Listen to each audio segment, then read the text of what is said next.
Libra, hi! Welcome to Mr. Queen PH. At ito yung energy update for you, January 16 to 31, 2026. This is a general reading. Pwede kayong makarelate, pwedeng hindi. Just take what resonates. Ayan. And another reminder, hindi po ako unang magme-message sa inyo para mag-offer ng mga services, no, readings.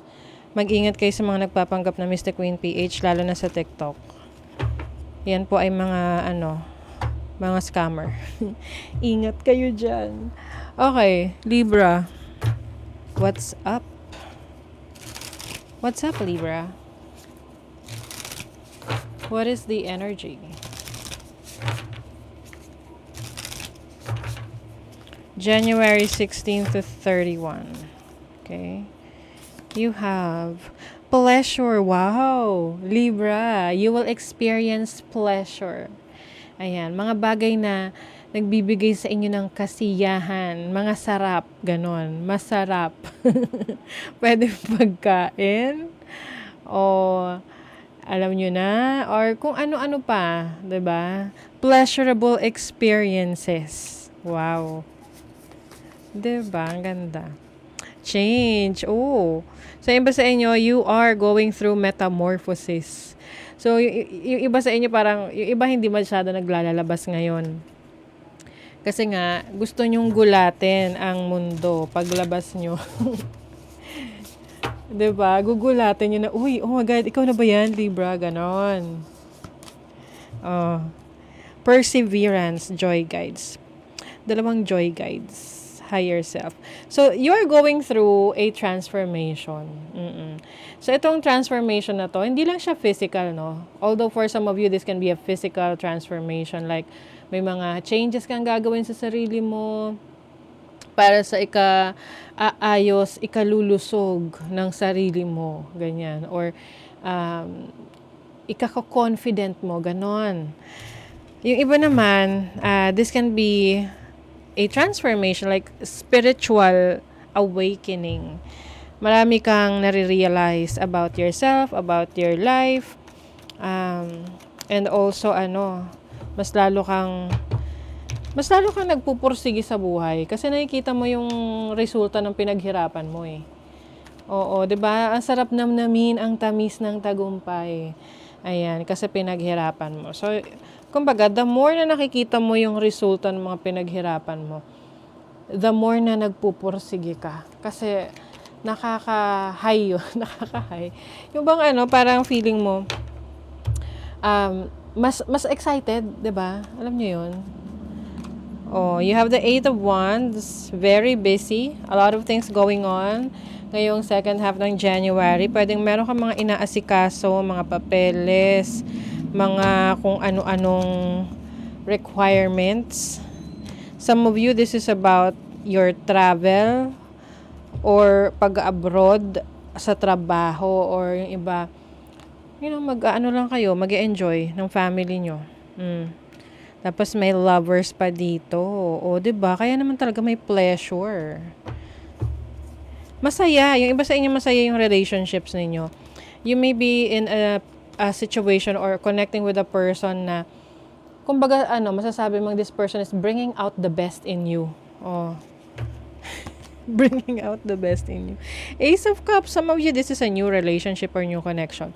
Kung hindi mo pa ito nakikilala, baka parating na siya. Kaya labas-labas ka rin. And I think some of you, Libra, mas magiging outgoing kayo. Oo. Magta-travel, you will also join mga yung mga groups. May mga group activities, ganyan. So, malay mo, dun mo makilala yung person mo kung single ka. Kung meron ka naman ng partner, I see you na mas mag-explore kayo sa relationship ninyo. Especially dun sa mga pleasurable activities ng mag-partner. Okay, let's see what else. Kaperahan, money. O, 'di ba? Exploration. Oh, meron kang kaperahan para mag-explore. Wow, may bago ring direction pagdating sa career, trabaho, something na excited ka kasi you've never tried this, no? You've never been in this place. Kumbaga, hindi mo pa nasubukan tong trabahong to, hindi mo pa napuntahan tong lugar na to. So, there's a lot of excitement. Yun nga lang, maaring maka-experience ka ng hassle, mga problema. Ganun naman eh. But, kaya mo naman yung gawa ng paraan. You are reclaiming your power. Oh, some of you, kung meron kayo naging issue, problema sa pera, or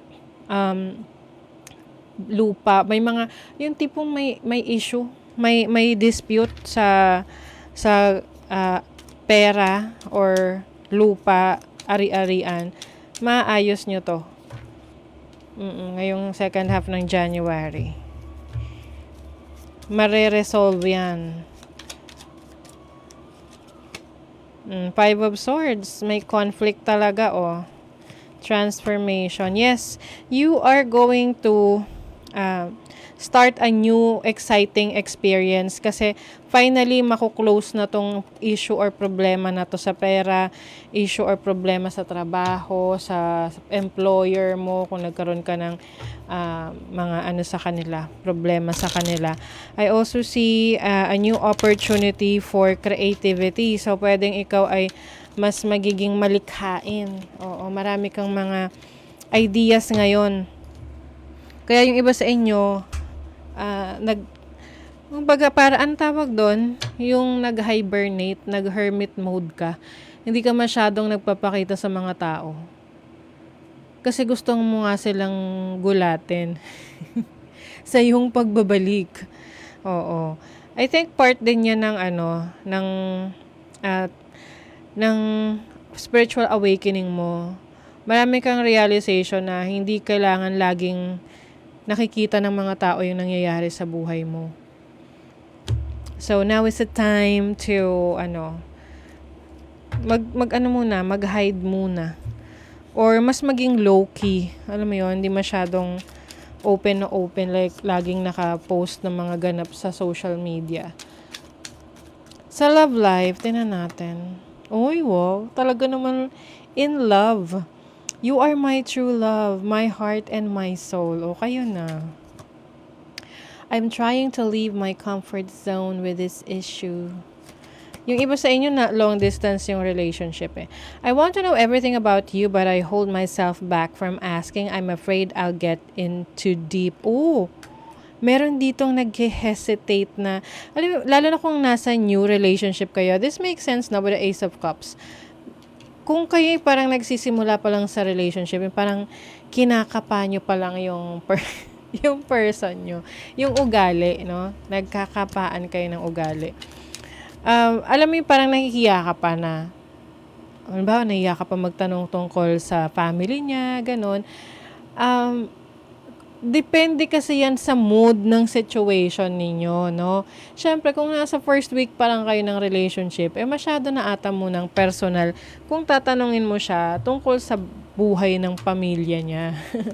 'Di ba? So, lang, chill lang muna kayo. Get to know the person, yung siya lang muna. Oo, kasi baka mabigla, baka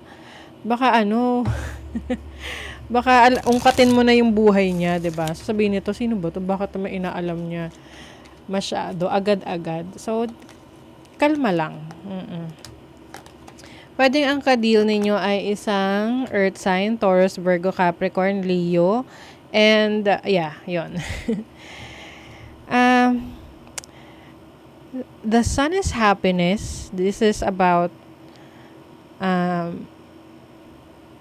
confidence. So, I think pagdating sa relationship kasi, gusto mo lang na, yung parang ma-secure yung relationship. That's why, nagmamadali ka rin. Yung iba sa inyo, nagmamadali kayong kilalanin tong taong to. Kaya lang, hindi mo naman makikilala ang isang tao ng isang linggo lang. Oo. So, kumbaga, lang, take it easy and have fun. Alam niyo yun, na kapag nag-enjoy kayo sa relationship ninyo, it will just automatically be, kumbaga, automatic mag-share na kayo niya ng mga bagay-bagay sa buhay ninyo. Hindi niyo na kailangang itanong sa isa't isa. Kasi nga, you feel comfortable na with each other. 'Di ba? So, yun muna yung i-goal ninyo na maging comfortable kayo sa person ninyo. Ayan, no? Pagiging totoo sa iyong sarili. Magpakatotoo. Live life for you, not the audience in your head. Oh. 'Di ba? Gaya ng yung iba lang naman. At some point in our lives, gusto natin nagpo-post sa social media kasi gusto nating ma-impress yung ibang tao.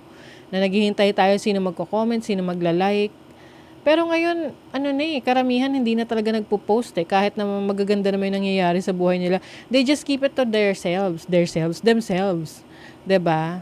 So, for you, focus ka sa sarili mo, sa authenticity ng kung ano yung meron ka, relationship na meron ka. Okay, so that is your reading, Libra. Thank you so much. See you again.